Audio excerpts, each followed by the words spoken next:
Welcome, fellow armchair generals and Hearts of Iron enthusiasts. This is Gamer 1745 with another special tutorial episode.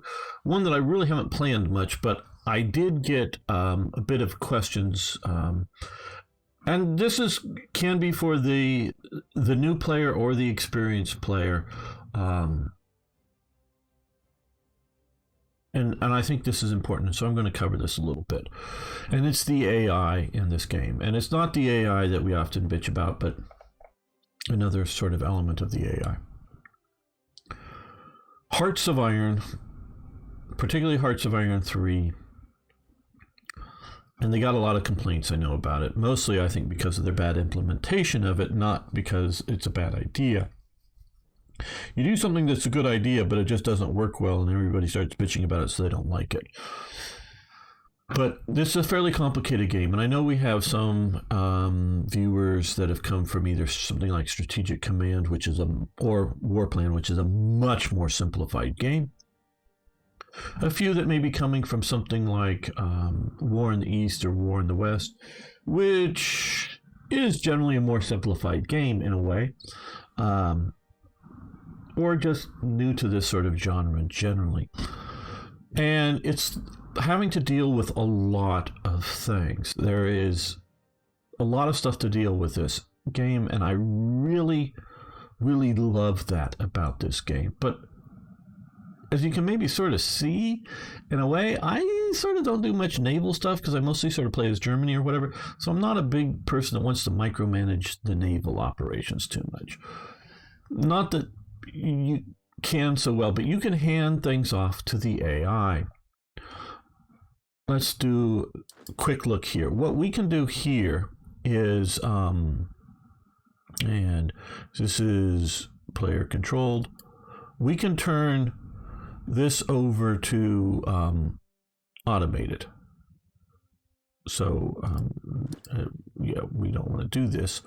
We can turn this area over to an automated commander, and that commander will start making decisions for this. I do not recommend this for most cases because I do not trust or like what the AI does. One thing I do know, and I generally speaking don't do this, but I just don't trust the AI to make any good decisions. But if you don't want to, say, deal with partisans here, you can often create a partisan command structure, because you can also do it at a lower level, and so you can turn it over to that, and then have them go worry about dealing about partisans or something else like that. But if you just don't want to try to deal with, say, Norway, say the Western Front, while you're fighting the Eastern Front, you can turn it to AI control. And yeah, if you just want to watch your, you want to set up orders of battle and whatnot, and you just want to watch the AI fight the AI, you can. That's never been anything I've ever wanted to do. I want to get out there and play. I come from tabletop games where moving these counters by hand around, as well as little micro armor tanks moving around tabletop battles.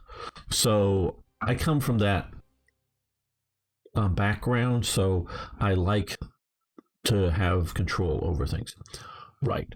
So I don't recommend doing that, but you can do at core level and higher, you can put it to AI. Here, you can put like diplomacy to AI control or normal, and you can have it automate trade or not. So, and so even under normal, you can tell it to automate trade. So if you don't want to handle all of the trade issues, turn it over to automated trade. And I forget, one of the viewers have talked about how they've been automating trade under this because they don't want to have to handle it. And gave a little bit of feedback that so far it had been working pretty good, meaning doing a decent job of maintaining, incoming resources and whatnot. And production, you can turn it over to AI control or normal. So if you want to turn production over it, again, it's not like going to generate, hi Klaus, a historical build program or anything like that. It will base it off of some of these kind of things, what it sort of feels it needs.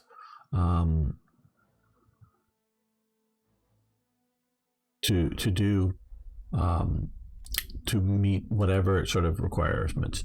Technology, you can turn it over, and I don't know how. I just quite honestly have no idea.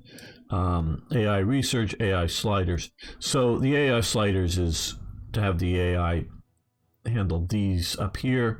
AI research, this is where I really wonder how well the AI is programmed to deal with all of the black ice technologies for complete AI control. So you have that. Politics, you can again do that. I'm not going to do all of it.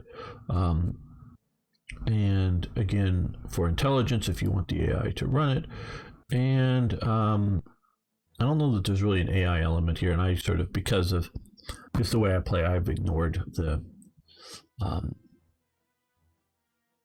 where you can tell to sort of build for, I guess, the different theaters. And so you can, if you want to, turn some of it over to AI. If you want to post below this brief tutorial, because I just think a lot of people don't even hardly know that this exists. And so this isn't how best to do a tutorial, but just that it exists.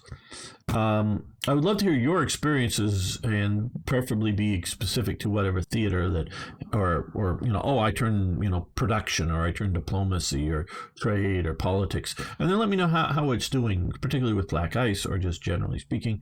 Post below what you're finding with the AI and how you use the AI with Hearts of Iron 3 and or Black Ice.